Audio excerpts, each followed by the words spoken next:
Hey guys, Adam Lobo here from Adam Lobo TV. So here's the thing. In my iPhone 12 mini review, I've mentioned about how great the phone was, and it was the iPhone 12 series phone that you should get since it had all the great features with a very great price. But as this video's title suggests, after using the iPhone 12, I was wrong. Again.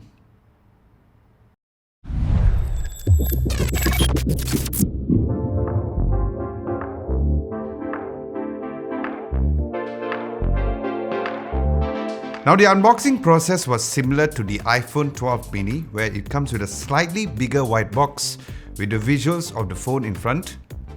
Then at the back, there's the color variant and storage specs over there as well. Opening the box, you'll immediately find the phone inside.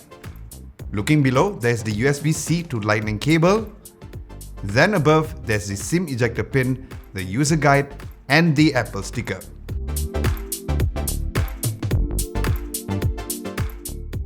Now as for the phone specs, the iPhone 12 comes with Apple's A14 Bionic 5nm chipset with the Apple 4-core GPU. Then it comes with 4GB of RAM with the option of 64, 128 and 256GB of storage, and it comes shipped with iOS version 14.1, but the current update is version 14.4.1.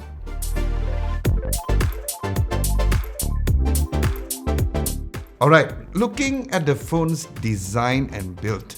Interestingly enough, the first time that I held the phone, it was a device that I felt very familiarized with, where the overall weight and the size ratio was just perfect. Now the matte finish at the sides made it even classier and very grippy at the same time. And since the phone had a flat screen with a box-shaped design, it really looked and feel like I had the guts to rock the phone without any phone case, especially with the ceramic shield where Apple claims that it can get up to 4 times or better drop protection, which we all know that I don't like doing drop tests and murdering tech items, but based on videos that I've seen online, that is very much true. Now you'll find the camera module and also the front screen notch the same as the iPhone 12 mini as well. And in terms of the color options, the one which I am reviewing is the one in blue, and it's also available in white, black, green and product red.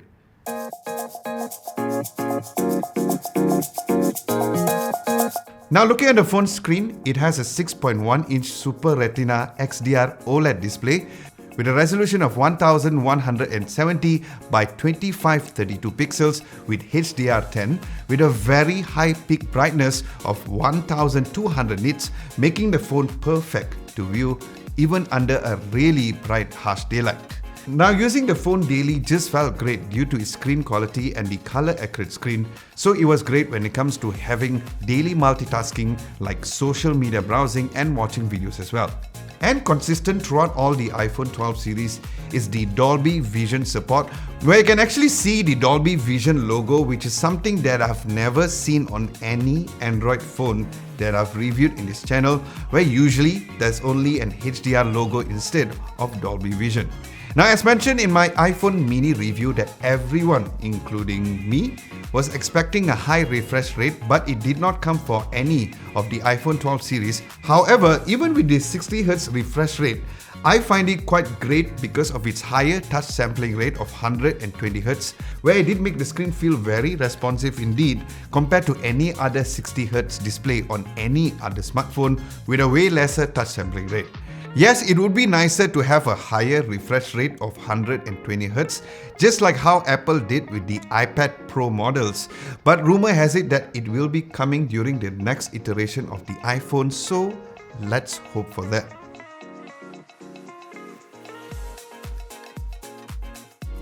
Now looking at the phone's camera specs, it has the same exact cameras as the iPhone 12 mini, which is a 12MP f1.6 aperture, 26mm wide lens, and the other is a 12MP f2.4, 13mm ultra-wide angle lens. Then as for the front camera, it has a 12MP f2.2, 23mm wide lens. Now since I've done an extensive camera review on the iPhone 12 mini, I'll leave a link at the card above or even down below for you guys to check it out as well. But yes, you will be getting great photos on the phone with nice dynamic range even during a backlight situation, whether it's the ultra wide angle lens or even the main lens. Portrait mode on the phone is still top notch, both for the rear and also for the front camera, with amazing subject to background blur. Now with the latest software update, I'd noticed the scene detection during low light mode was really significantly improved. Now while it may not have some crazy megapixel count or even an extreme zoom capabilities, Apple has always gone with the route of giving simplicity within their cameras, whether or not you're taking photos, regular videos to even HDR videos with amazing image stabilization. Now the iPhone has always been a smartphone where you just need to point and shoot without worrying about tweaking it later. Now as for the phone sound quality, all of the iPhone 12 series has stereo speakers down below and also on the earpiece area.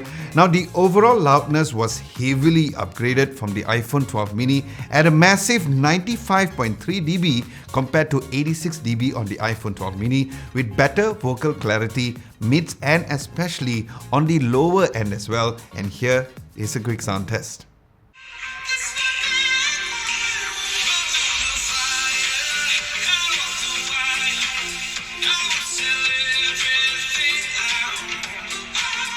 Anyway, hope you guys are enjoying this video so far, and if you're new, don't forget to give this video a nice big thumbs up and subscribe to Adam Lobo TV if you haven't done so.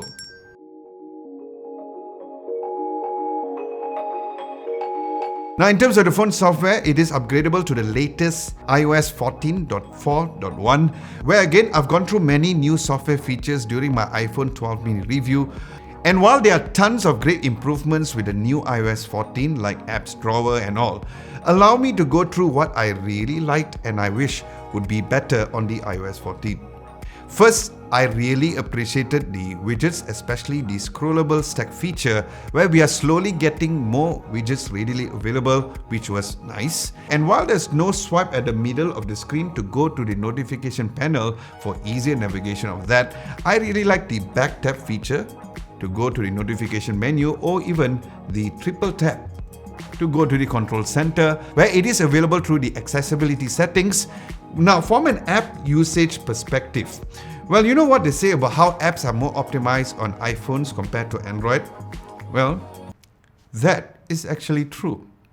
Where there are many tiny little features that the iPhone has. For example, like the YouTube Studio apps, I can play videos directly through the iPhone app compared to the Android app.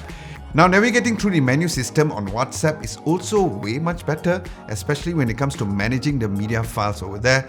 And if you follow me on Instagram, I tend to always share what I'm listening on Tidal through Instagram stories, and there was never a point where it hung or failed to post, where sometimes on an Android phone, especially for a non-flagship phone, it tends to open up the camera app or even freezes over there as well. Now another cool thing is that I noticed that when I paired the phone to my car compared to any Android device, where when I'm listening to Tidal, I see the cover of the album in my iDrive screen automatically, and if I'm playing YouTube videos, the thumbnails will also be over there as well. Now this is without using Apple's CarPlay or even using the app on the iDrive UI, but just through Bluetooth, which was indeed really cool.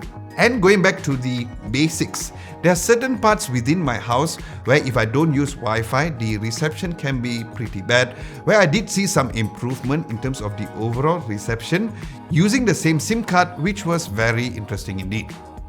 And speaking of an old school feature, since I've been using a Mac for 18 years now, AirDrop is surely a huge blessing too for my daily usage. Now to where I feel like the iOS 14 should improve is of course for us to have something like a Touch ID or those side mounted ones, for us to be able to unlock the phone while we are all wearing our ninja masks. And of course I'm hoping for more app developers to bring more widgets moving forward as well. Now to the phone's battery.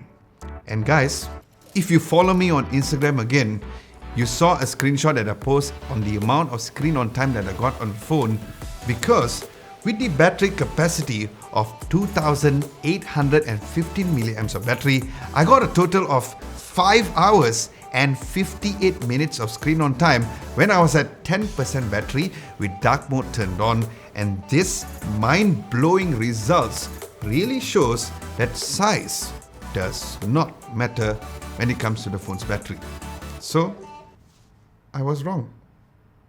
Now this shows how powerful the A14 Bionic chipset is, and this makes me wonder how much that I even would get with the biggest iPhone 12 Pro Max instead, since it comes with a way bigger 3687 milliamps of battery, which I hope to get my hands on soon, since I haven't done a review here in this channel. And it has fast charging up to 20 watts, which by all means is not the fastest, but as a person who does not charge my phone overnight, I still did not have any battery anxiety issues, especially with the new MagSafe charger, which the more I use, the more I appreciate that accessory, even with a lower 15 watts. Now what's nice is that Apple also sells really great quality transparent cases that also supports the MagSafe charging as well. And if the rumors of having portless iPhones are true, I am all in on that. Now in terms of the phone's gaming capabilities, there were no issues during gameplay as expected. PUBG Mobile ran smoothly at graphics at HD and frame rate set to high, and playing Asphalt 9 was great, especially when it comes to the sound experience through these stereo speakers, and the phone did not heat up at all during a very long gameplay for both of these two games, or even any other games that are thrown on it, so that was really sweet.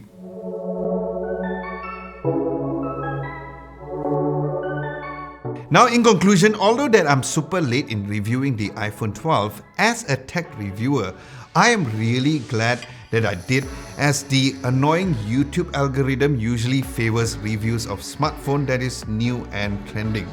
And it was nice to be able to use the iPhone 12 compared to the likes of the iPhone 12 mini for me to be clear to recommend the iPhone 12 more than the mini due to its obvious bigger screen and the amazing battery life as well.